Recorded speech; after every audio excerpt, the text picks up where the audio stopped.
A language model on its own can only produce text. It can't check your inventory, hit a payment API, or read today's weather. Function calling is how you bridge that gap. You describe your tools to the model as structured schemas, and instead of guessing an answer, the model returns a structured request to call one of those tools. In this video, we'll dissect a real tool using assistant built on Azure OpenAI in Python. We'll walk the full request and response loop, look at the actual schema and code, cover the failure modes that bite people in production, and the trade-offs an architect weighs when wiring this up. Let's break down the architecture. Here's the reference design. The user sends a message to your Python application. Your app calls the Azure OpenAI chat completions endpoint, passing both the conversation and a list of tool definitions. The model decides whether to answer directly or to request a tool call. If it requests a tool, your app is the one that actually executes it, often against a backend service or external API. The key architectural point is that Azure OpenAI never runs your code. It only emits a structured intent.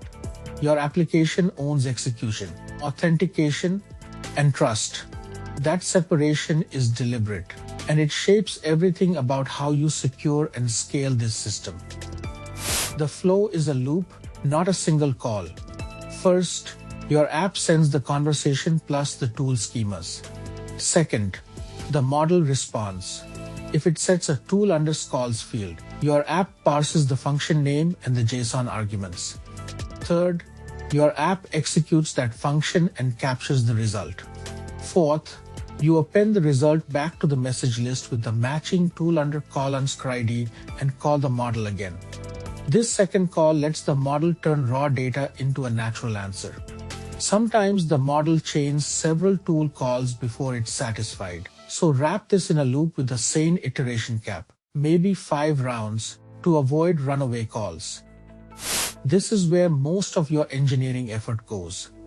You define each tool as a JSON schema with a name, a clear description, and typed parameters. The descriptions are not decoration. The model reads them to decide when and how to call the tool, so treat them like a prompt. Be specific about units, formats, and required fields.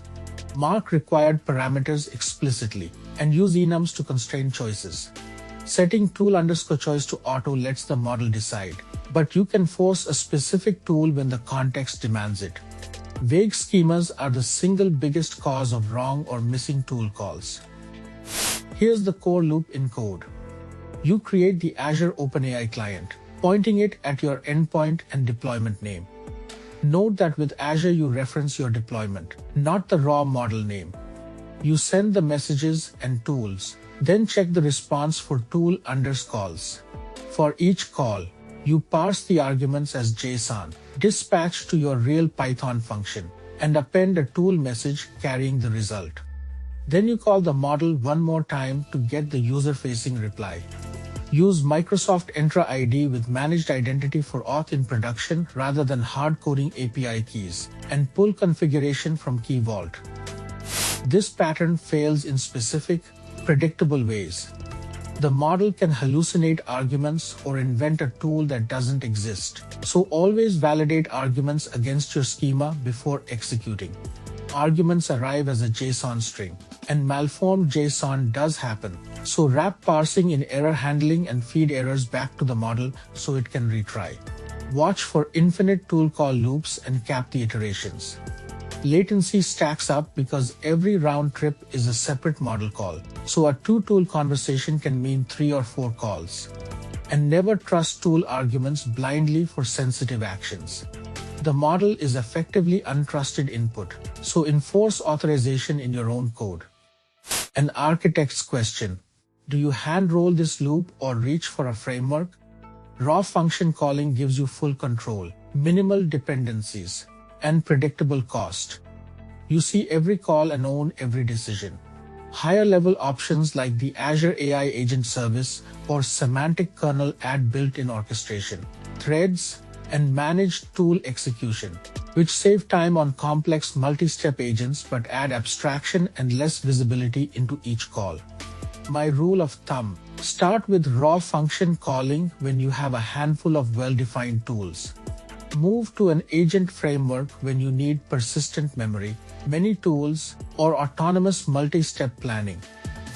To recap, function calling is a loop where the model emits a structured intent. Your application executes the tool, and you feed the result back for a final answer. Your schemas drive the model's behavior. Your code owns execution and security, and you must plan for bad arguments, loops, and latency. Here's the one concrete takeaway: invest the most effort in your tool descriptions and argument validation, because that's where quality and safety live. Start with the raw loop before reaching for a framework.